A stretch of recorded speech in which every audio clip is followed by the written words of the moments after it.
Chers auditeurs, je vous souhaite la bienvenue à votre rendez-vous musical Appassionato sur Radio Judaïka 90.2 FM, que vous pouvez également suivre en streaming sur notre site radiojudaïka.be.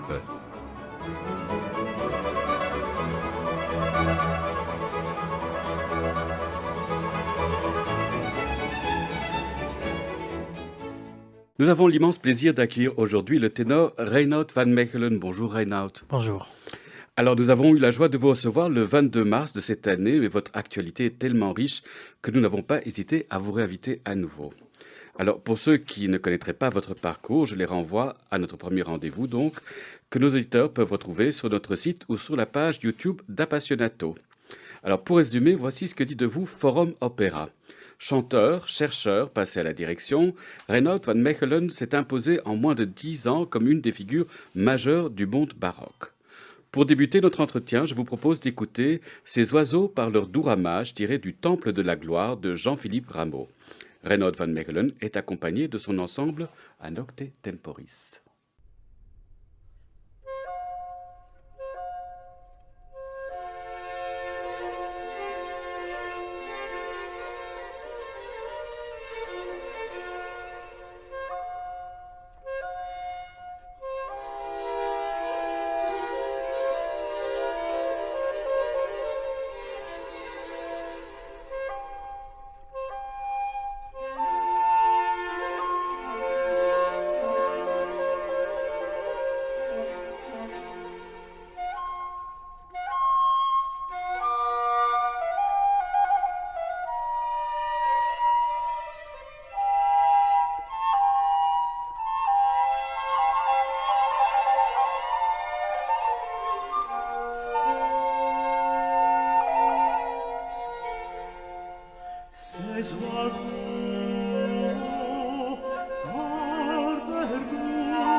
Ces oiseaux, par leur doux ramage tiré du Temple de la gloire de Jean-Philippe Rameau, Reinoud van Mechelen était accompagné de son ensemble Anocte Temporis. Il s'agit d'un extrait d'un nouvel album intitulé Géliot, autre contre de Rameau. Dites-nous, Reinoud, qui était Pierre de Géliot? Pierre de Géliot était le chanteur principal de Jean-Philippe Rameau. Mais donc pour positionner un peu mon parcours et les siens, donc moi je suis en train de travailler sur une trilogie autour de la voix d'autres contre, mais je pense que la dernière fois on en a parlé. Et j'ai commencé avec l'époque de Lully. J'ai sauté quelques décennies pour atterrir chez Rameau et aussi pour atterrir chez, pour moi, peut-être le plus grand chanteur classique que la France a jamais connu. Bon, je dois peut-être me limiter jusqu'à la Révolution, donc c'est-à-dire avant la Révolution française, mais ce Pierre de Géliot a eu une carrière extraordinaire. On a des échos de l'époque qui étaient génial, qui décrit un chanteur qui peut faire des énormes fortés comme des orages, des doux sons comme un petit vent, comme un petit zéphyr, comme on disait à l'époque. Et donc c'est Rameau qui a écrit ou réécrit ses plus importants airs de ténor, de haute contre, donc c'est ténor aigu à la française pour lui. Et c'est peut-être même cette voix-là qui a permis Rameau d'écrire des pages aussi extraordinaires pour cette voix qu'on connaît maintenant, dont cet air qu'on vient d'écouter. Écoutez. Alors, comment avez-vous fait la découverte de Géliot? Ah, ça fait longtemps. En fait, la découverte de Géliot est plus ancien que mon idée de faire la trilogie des hautes contres. J'ai fait, quand j'étais très jeune, un stage où j'ai chanté le rôle de Platée, donc l'opéra de Rameau. On ne chantait pas tout l'œuvre, mais je chantais quand même des importants extraits de Platée de Rameau, rôle qui a été écrit pour Géliot, et il y a un portrait très connu de Géliot déguisé, donc en femme, en Platée. Donc je connaissais ce nom Géliot déjà à l'époque. J'ai lu des extraits d'un livre début 20e écrit sur lui. Et très vite, ce personnage m'a fort intrigué parce que je fais beaucoup de musique baroque. On va parler d'autres musiques que je fais aussi tout à l'heure. Mais on connaît des choses sur les chanteurs qui l'ont écrit. Mais par exemple, Bach, on connaît un peu de la vie de Bach. Mais les chanteurs, les ténors, par exemple, qui chantaient les évangélistes et tout ça, on ne connaît pas trop. On parlait, ça fait quelques décennies qu'on parle beaucoup des castrats et tout ça. Mais ce ténor, ce haute contre, Géliot, c'est quand même le plus grand chanteur baroque dans ma tessiture. Donc ça m'a fort intrigué. Et du coup, c'est une des motivations d'avoir monté cette idée de la trilogie autour de la voix de haute contre. Alors, quelle relation Géliot entretenait avec Rameau? C'était conflictuel? C'était l'osmose? Je pense... On n'a pas de traces qu'ils étaient des meilleurs copains. On entend que Rameau, c'était pas... Si je lis sur les deux personnages, je pense que Géliot était bien plus sympa que Rameau, de qui on disait qu'il était un peu sévère, un peu... Mais ce qui est sûr qu'il y avait une compréhension. D'ailleurs, Géliot était compositeur lui-même, donc il connaissait que c'était un très bon musicien qui jouait plein d'instruments aussi. Donc c'est sûr qu'il y avait un respect. Et si on voit que Rameau, qui a écrit son premier opéra, Hippolyte Aricie, dans le prologue, on entend ce Géliot. Il écrit son dernier opéra, Les Boréades. Géliot s'est déjà retiré de la cour, s'est déjà retiré, non, pas encore de la cour, il s'est retiré de l'opéra, pas encore de la cour. Et Rameau avait quand même fait en sorte d'avoir Géliot dans Les Boréades. Le rôle d'Abaris, un rôle sublime avec lequel on finit notre CD. Les Boréades n'ont jamais été créées à l'époque parce que Rameau est décédé avant qu'ils ont pu donner cet opéra. Mais donc, ces parcours vont très fort ensemble. Donc, c'est sûr qu'il y avait une compréhension très forte entre ces deux hommes.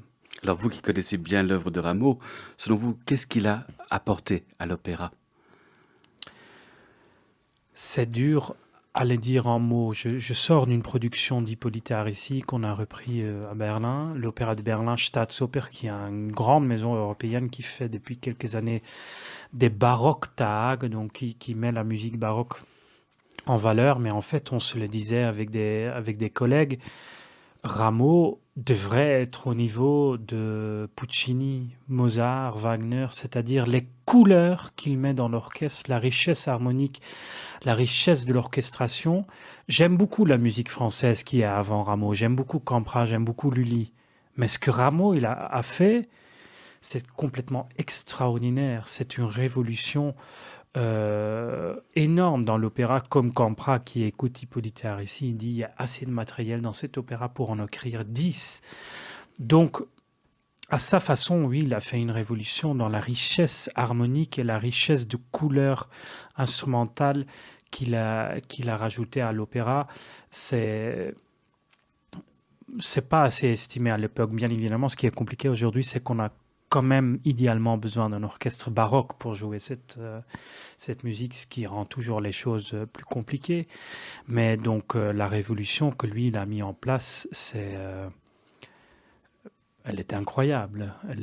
On ne peut pas la surestimer en fait. Je pense vraiment que c'est une grande révolution et malheureusement, souvent les livrets, donc les textes de ces opéras sont compliqués, sont un peu maladroits et tout ça, parce que d'ailleurs Rameau, pour lui, c'était la musique était bien plus important que tout le reste, mais du coup, parfois on a du mal à mettre en scène, à faire comprendre et tout ça, mais musicalement, c'est d'une richesse inouïe. Alors je propose de faire place à la musique, alors nous allons poursuivre avec l'air Hélas Chimera Meno, suivi d'un menuet et de l'air Pulido Pastorello, tiré de Daphnis et Alcimadure de Jean-Joseph Cassanea de Mondonville.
lassamus, nel barroso nubello es flassat laculus, perché siet gustan bello e iautan amorus, pulido pasturello per leto dassamus, benché messiats cruelo, io ne marrei che bus, pulido pasturello per leto dassamus, nell'arroso nubello es passat laculus, perché siet gustan bello e iautan amorus,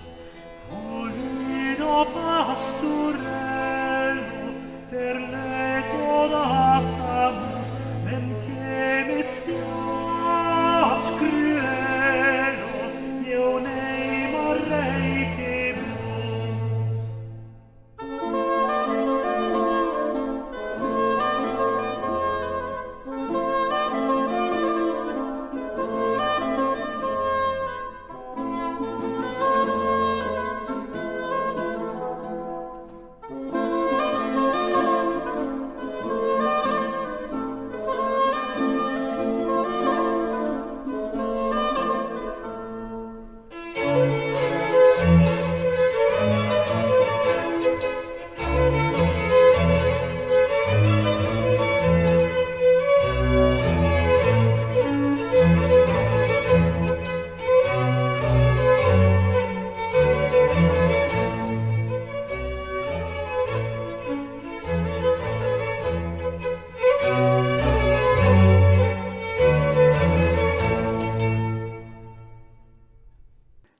Hélas qui me ramène suivi d'un menuet et de l'air Pulido Pastorello tiré du Daphnis et Alcimadure de Jean-Joseph Cassanea de Mondoville.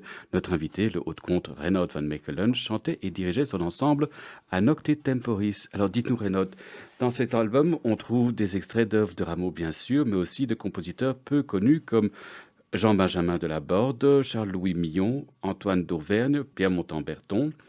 Comment avez-vous opéré cette sélection ? En fait, ce projet, c'est très con, hein, mais il y a un article sur Wikipédia, la liste des grands rôles de haute-contre. Ce n'est pas comme ça que j'ai fini mon travail, mais ça m'est déjà donné des idées il y a des années de ça. Cet article est là, mais maintenant, bien évidemment, quand je commence à écrire un programme, je pousse les choses un peu plus loin. Je suis accompagné du Centre musique baroque de Versailles qui me fournissent des articles très musicologiquement informés sur toute la carrière du chanteur. Donc, pour Dumény, haute-contre de Lully, donc mon précédent album, c'était relativement facile. Pourquoi ? Parce que les opéras de Lully et ses contemporains, ou la génération juste après, déjà, il n'avait pas chanté tant d'opéras que ça, et souvent les opéras contenaient qu'un air. Maintenant, pour Géliot, comment je fais ? Je fais une liste dans un tableau Excel où je mets tous les opéras que ce monsieur a chantés, tous les airs qu'il y a. Et à partir de cette liste, à partir de sa biographie aussi, j'essaye de voir deux choses. Qu'est-ce que je veux raconter comme histoire ? Et qu'est-ce qu'il y a de la bonne musique ? Et donc, pour moi, il était évident qu'il fallait une grande place à Rameau, à ces airs qui, pour moi, devraient être des tubes, mais malheureusement, ils ne le sont pas, c'est-à-dire Séjour de l'éternelle épée et Lieu funeste. Pour moi, c'est deux airs qui sont la Shakyopiang de Rameau. Je veux dire, c'est des grands airs d'une grande qualité, d'une grande élégance, mais ils ont pas la notoriété de ces airs de Handel. Mais je voulais raconter ça, mais je voulais aussi raconter que Géliot était compositeur lui-même, donc j'ai mis une pièce de lui. J'ai lu toute la musique que j'ai trouvée. Par exemple, les extraits qu'on vient d'écouter, Géliot, il est du Béarn, il est dans les Pyrénées. On ne parlait pas vraiment le français, on ne parlait pas la langue d'Oï, on parlait la langue d'Oc, l'occitan. Donc, il parlait une autre langue. Il se trouve que mon noville, il était de Narbonne, donc on parlait plus ou moins la même langue là-bas, et que Marie Fell, une grande chanteuse de l'époque, elle était de Bordeaux, et c'était le même groupe de langues. C'était pas tous exactement la même langue, mais le même groupe.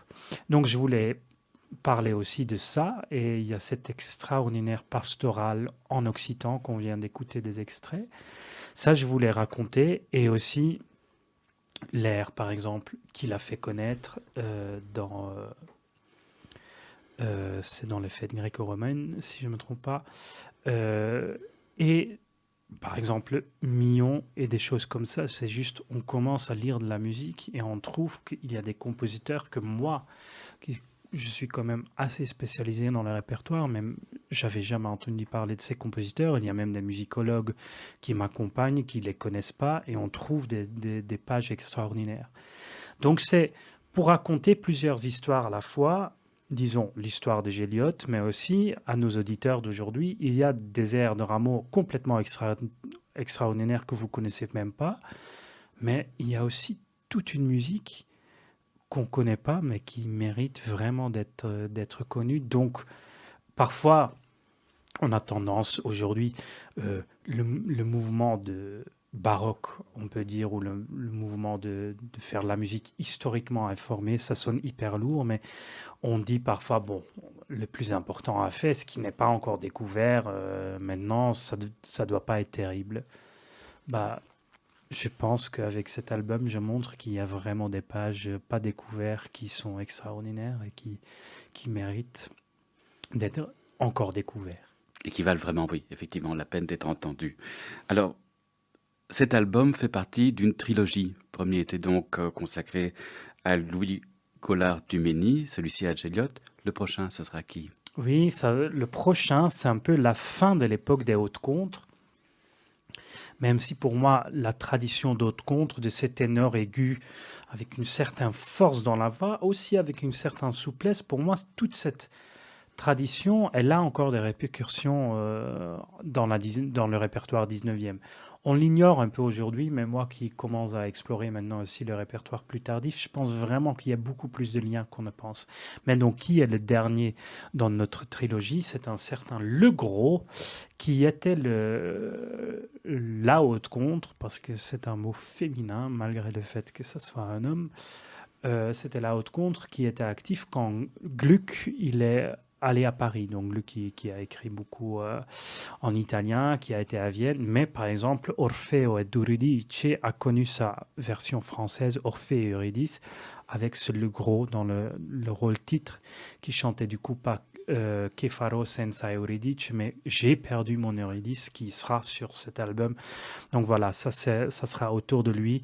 On est vraiment dans la fin de baroque, plus en fait dans le répertoire pré-classique, juste avant qu'en France, il va y avoir quelques turbulences pour aller dans une autre époque. C'est passionnant, on a hâte de l'écouter. Alors, en attendant, je vous propose justement d'entendre L'Entrée des Muses, suivi de l'air Que l'amour embellit la vie, extrait des Boréates de Jean-Philippe Rameau, donc notre invité, le haut-comte Reinhold van Mechelen, chante et dirige son ensemble A Nocte Temporis.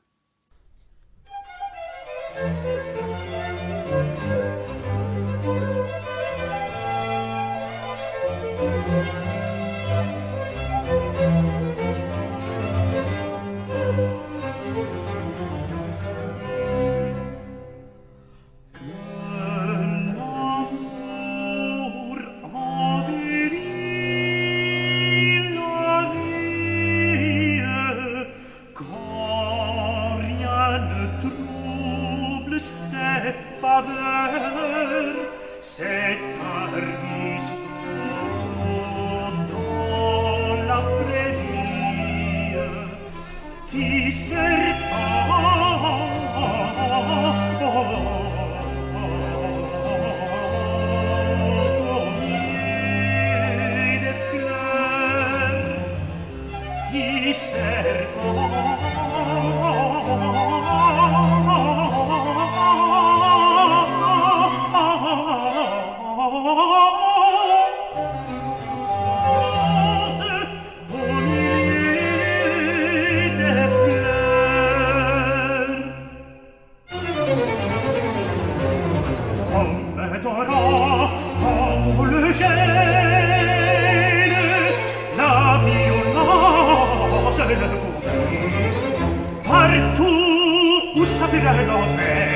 c'est le ravage qu'il suit, c'est le ravage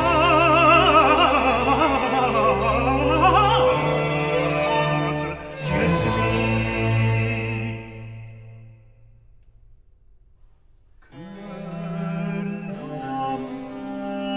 Que l'amour embellit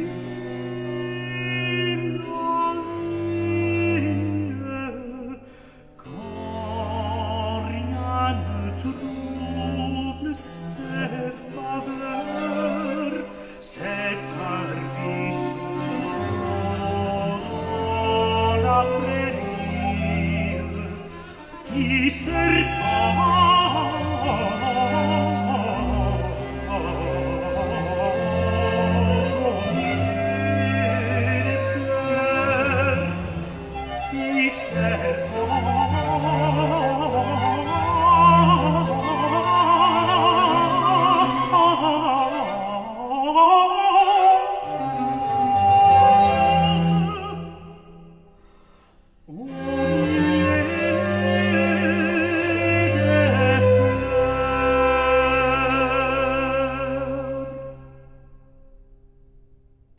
Vous êtes sur Radio Judaïka et vous écoutez Appassionato, votre rendez-vous musical.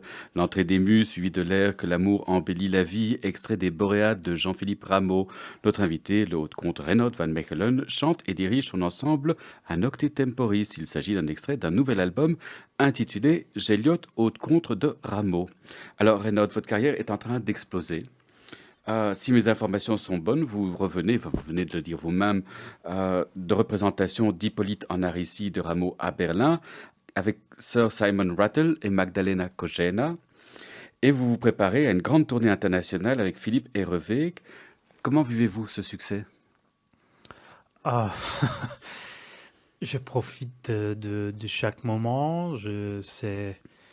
Ce monsieur Simon Rattle, il est très connu, mais c'est surtout un être humain et un musicien extraordinaire, donc je profite de ça.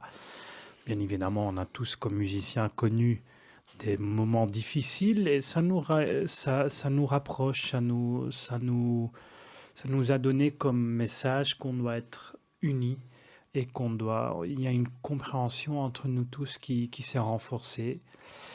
Donc j'ai profité de faire Hippolyte ici à Berlin avec ses extraordinaires musiciens, collègues. De la grande tournée internationale avec Philippe Herreweghe, c'est même une sorte de rêve d'enfant de pouvoir faire du Bach, l'évangéliste en Bach avec Philippe Herreweghe. C'est quelque chose, il y a 10 ans, on m'aurait dit ça, j'aurais dit, bon, retourne boire parce qu'on dirait que vous êtes bourré.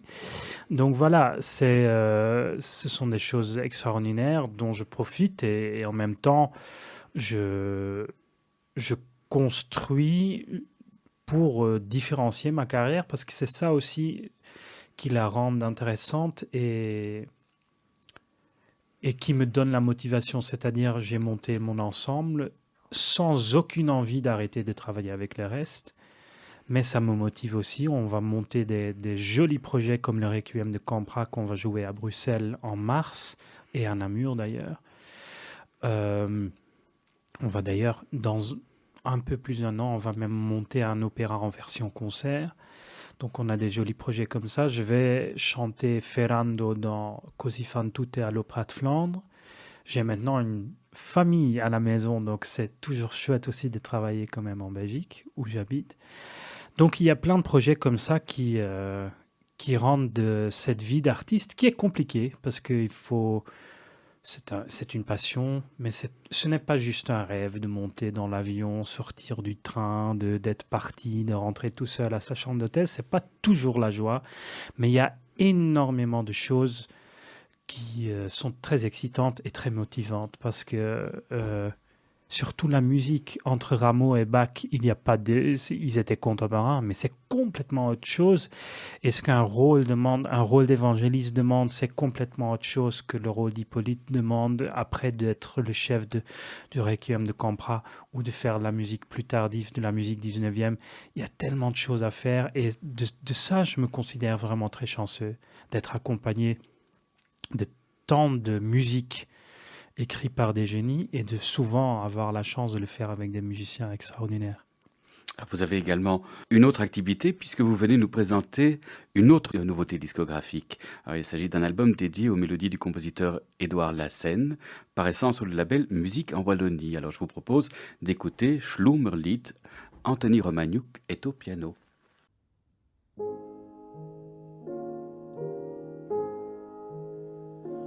Die Wipfel säusen Abendruh, die Sonne sinkt dem Meere zu, es schweigen die Vöglein all, und nur die Nachtigall klaget im Hain.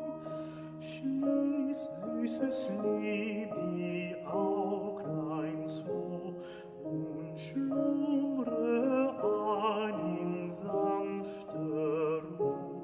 Schlummre, schlummre,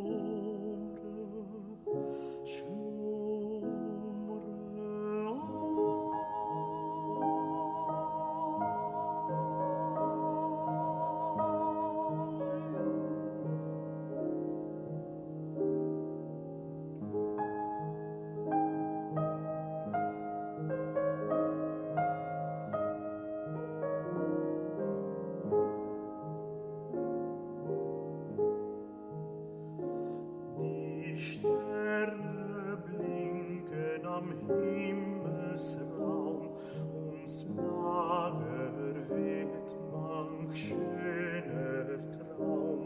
Die Blümlein duften nicht, dich küsse des Mondes Licht mit hellem Schein. Schließ, süßes Lieb, die Auglein zu und schlummre ein in sanfter Ruh. Schlummre,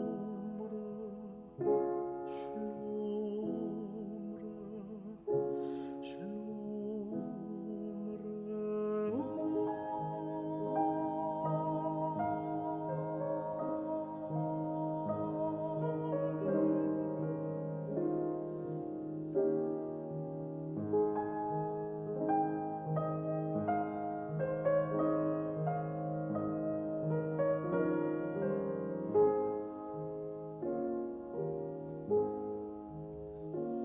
Ihr alle, die ihr webt und wacht, du Nachtigall, du Sternenpracht, du heller Mondenglanz, ihr Winde, du Wellentanz, stimmt alle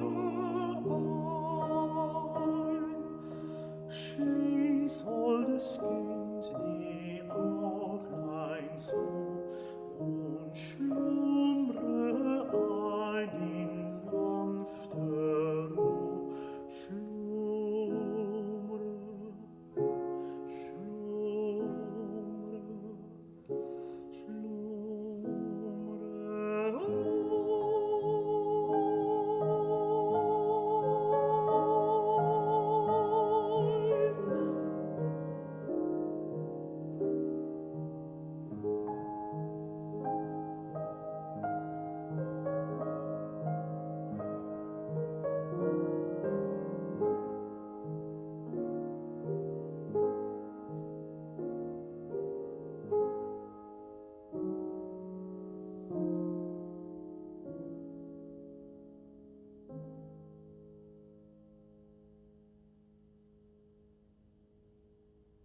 Schlummerlied d'Edouard Lassen dans l'interprétation de notre invité Reinoud van Mechelen, accompagné au piano par Anthony Romagnouk.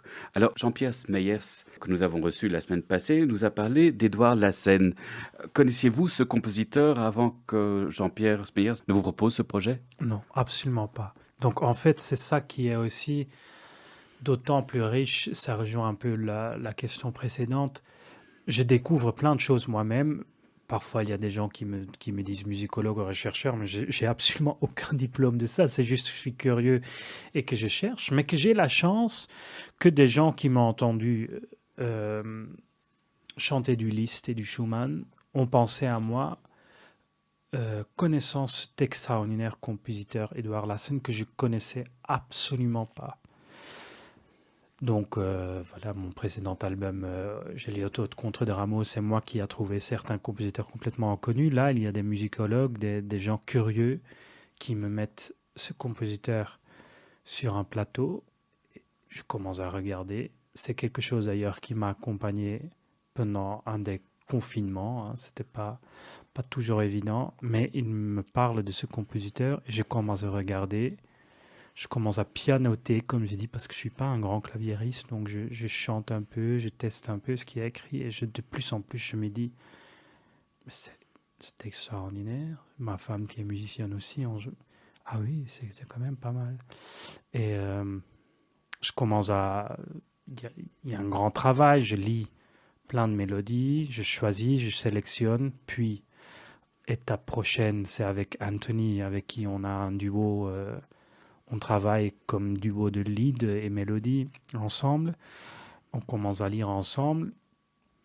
Et je me suis dit, oh, c'est peut-être quelqu'un qui se rapproche un peu du Schumann et de Liszt. Mais quand on commence à lire les mélodies, on dit, mais en fait, c'est complètement la même qualité de musique. C'est différent, c'est pas la même chose, mais c'est une extraordinaire qualité de musique qui a été oublié par des forces de l'histoire malheureusement, mais que je suis ravi de maintenant avoir eu l'honneur d'être un des gens qui peut le mettre de nouveau là où il mérite d'être. Il y a encore un grand travail à faire, mais je pense que ce disque, parce que donc après, on choisit la musique, on commence à enregistrer, on voit que les gens qui enregistrent les disques sont conquis aussi, que de plus que ma femme et moi, on entend quand on doit faire le montage et tout ça, on dit, ah mais cette musique, c'est vraiment super, donc quelle chance que j'ai d'avoir pu faire ça. Vraiment. Alors, je vous propose d'écouter un autre extrait de cet album. Voici Mit deinen blauen Augen, donc d'Edouard Lassen, dont le texte est en allemand et en français. Anthony Romagnouk est au piano. Mit deinen blauen Augen siehst du mich lieblich an, da wird mir so träumen zu Sinne, dass ich nicht sprechen kann. An deine blauen Augen gedenk ich allerwärts, ein Meer von blauen Gedanken ergießt sich über mein Herz.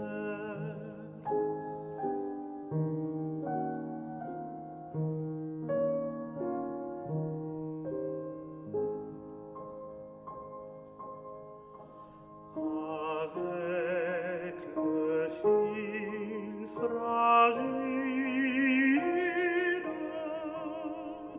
de tes cheveux ambrés, avec cette chaîne subtile, faite d'anneaux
l'abeille amoureuse des roses vient butiner le miel. Ô Vierge enchanteresse,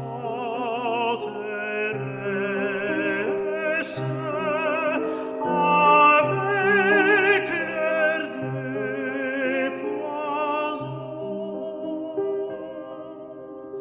tu m'as versé l'ivresse qui trouble ma raison.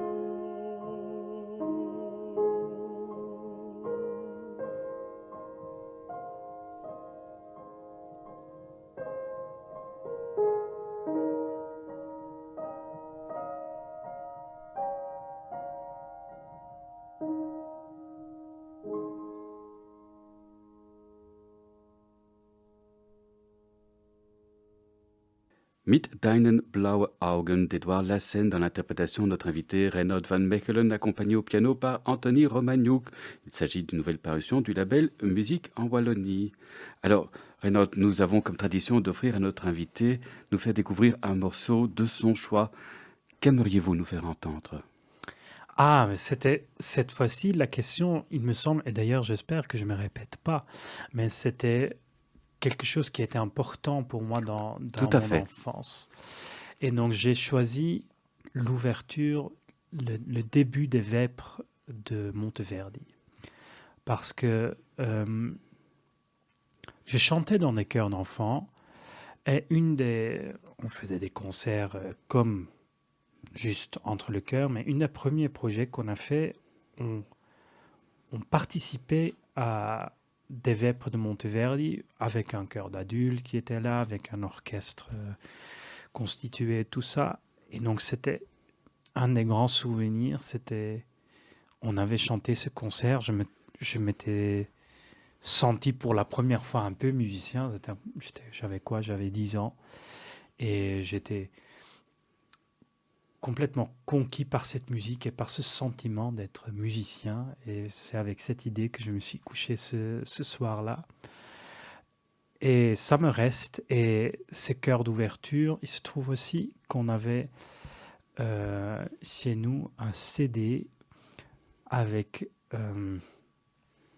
c'était un CD de promotion d'Harmonia Mundi et la première plage, c'était ça. Et je le mettais souvent, je battais la mesure, je faisais comme si j'étais chef. Bon, maintenant, parfois, je fais ça et je suis même payé pour. Mais donc, ça me fait rire. Il y a plein de souvenirs liés à ça. Et bon, n'oublions pas que ces débuts des Vêpres de Monteverdi, c'est une musique extraordinaire et j'ai encore la chance de les chanter aujourd'hui, ces Vêpres. Alors, on va écouter cet extrait maintenant. Deus in adiutorium meum intende.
C'était donc Deus in adjutorium tiré des Vêpres de la Vierge Marie, mis en musique par Claudio Monteverdi dans l'interprétation de la Chapelle Royale, du Collegium Vocal Gand et des Sacs-Boutiers de Toulouse dirigés par Philippe Herreweg. Il s'agissait du choix de notre invité, Reinoud van Mechelen. Votre émission de musique classique Appassionato touche ainsi à sa fin. Merci beaucoup, Reinoud van Mechelen, d'avoir accepté notre invitation. Merci. Merci à Carlos Amajoa d'avoir assuré la technique de cette émission. N'oubliez pas qu'Appassionato est diffusé sur les ondes et le site de Radio Judaïka les lundis à 13 h, les mercredis à 17 h et les dimanches à 9 h. Merci, chers auditeurs, de nous avoir écoutés. À la semaine prochaine. D'ici là, portez-vous bien.